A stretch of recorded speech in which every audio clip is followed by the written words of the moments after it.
Hey there, friends on YouTube. It's the JTL. I'm back again today, and it's been a long time since I've been wanting to take a look at this product, and today I'm going to give you all a first look and first impressions of the brand new Sony Platinum Wireless headset made for the PS4. So let's go ahead and take a look now.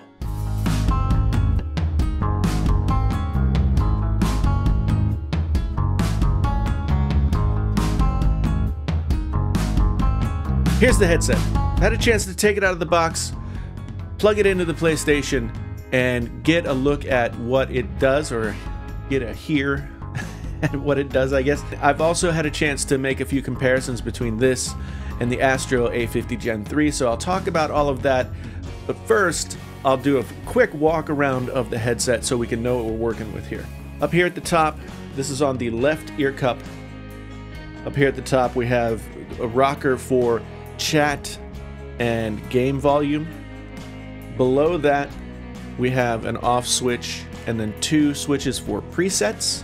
You can load two presets into this using the PlayStation 4 Headphone Companion app, which works with all of the Sony headsets. But one thing that I thought was pretty nice about this that I don't think was the case with the Sony Gold Wireless, you don't have to have these plugged into the PlayStation 4 via USB.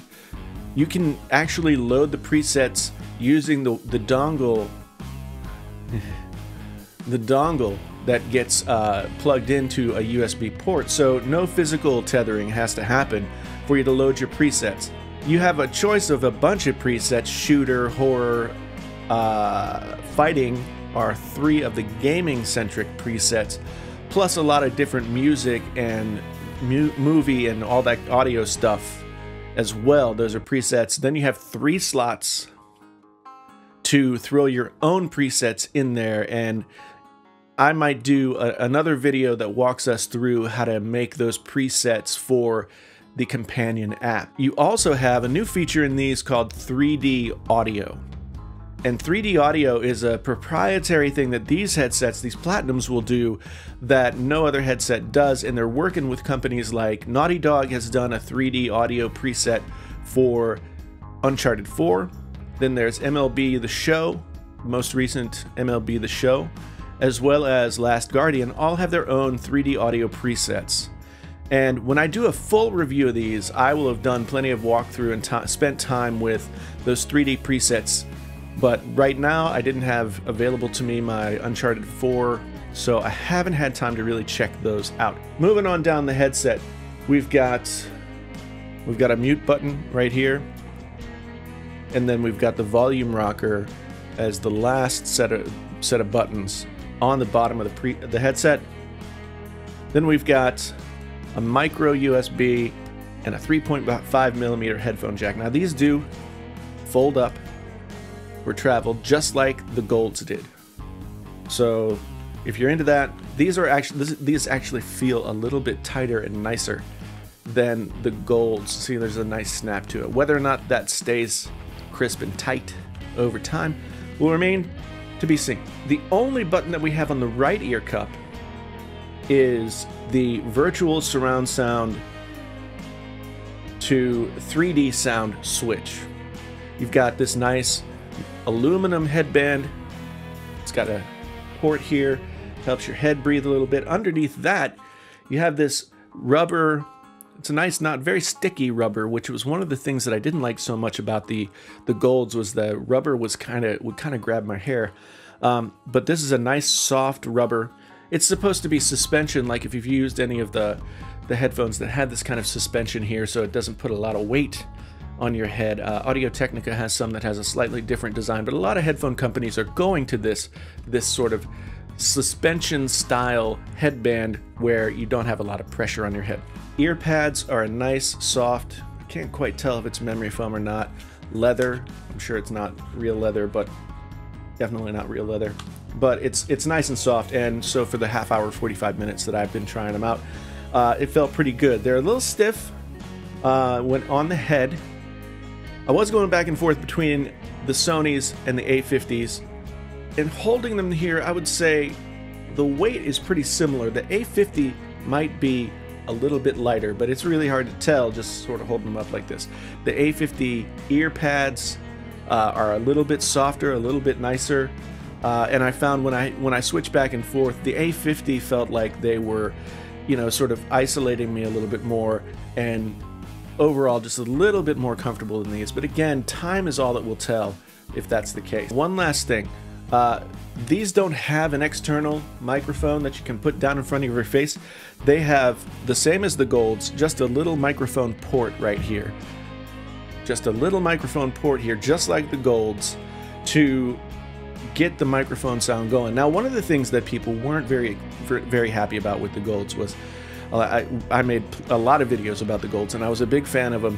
But the one thing that people always came back to me about was the mic quality. So how's the mic quality on these? Well, we're going to get to that a little bit later in the video.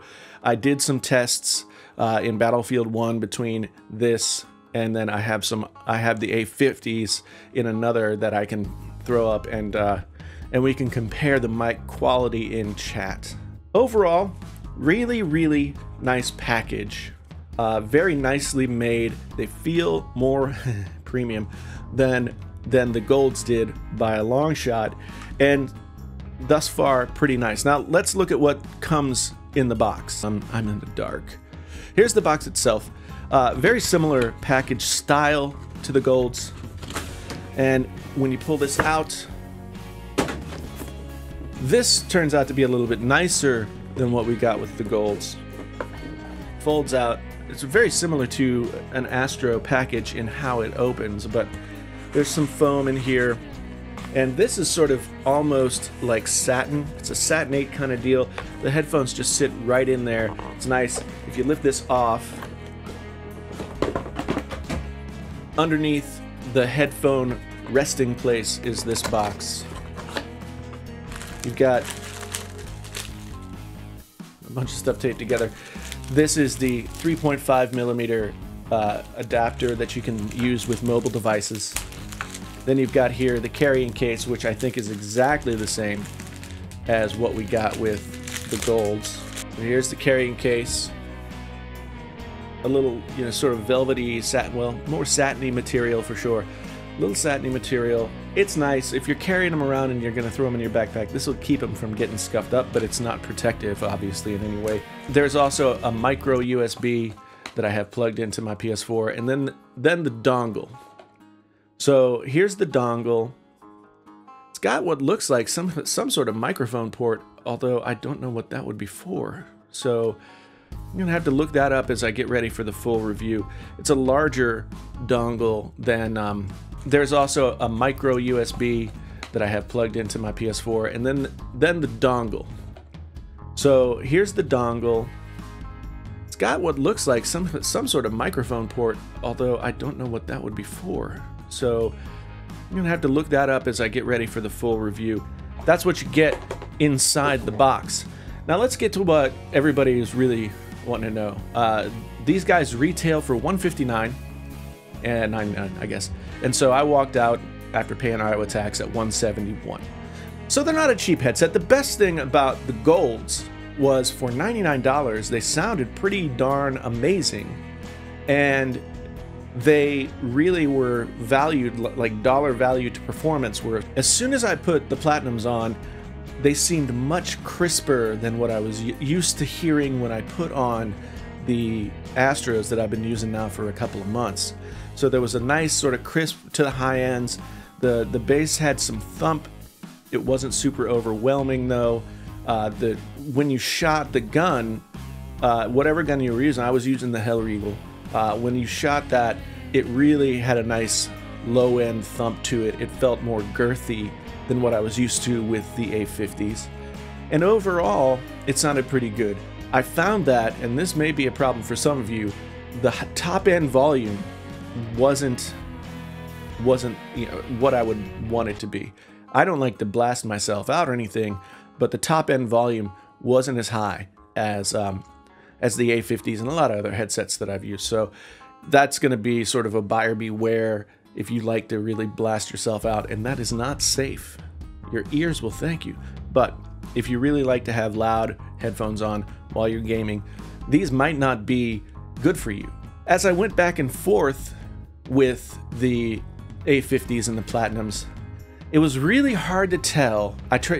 One trick to knowing whether or not something, comparing how things sound, is try and match the volumes about the same, because loudness sometimes masks itself as goodness. So I tried to get the volume matched about as well as I could on each headset, and then I went back and forth, played a minute or so in the game, and then switched. I did that probably about a dozen times, and here's what I found. The Astros seemed more full, and that might be the way that it's EQ'd as much as anything else, but the Astros definitely had a chunkier, fuller sound.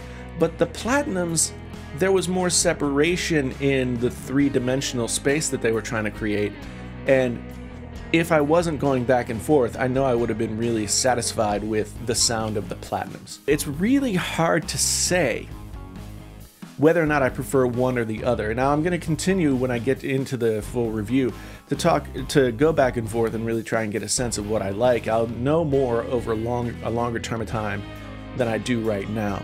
But for my first impressions, the Platinums sound really good. They compete with the Astros, but the Astros have an entirely different sound signature. The mic, as you're going to hear in just a second, you're going to have to judge for yourself whether or not you think the mic is any good. It definitely didn't blow the Astros away. The Astros, I think, came out to be a little bit better, but I'm not really impressed with the Astro mic either, at least how I hear it back when I'm listening to stuff that's been recorded and then coming back to me. The Astro mic doesn't sound very good. Let's get into that and give a little bit of a clip of both mics so you can take a listen. The brand new Sony Platinum gaming headset. This is a test. 1, 2, 3.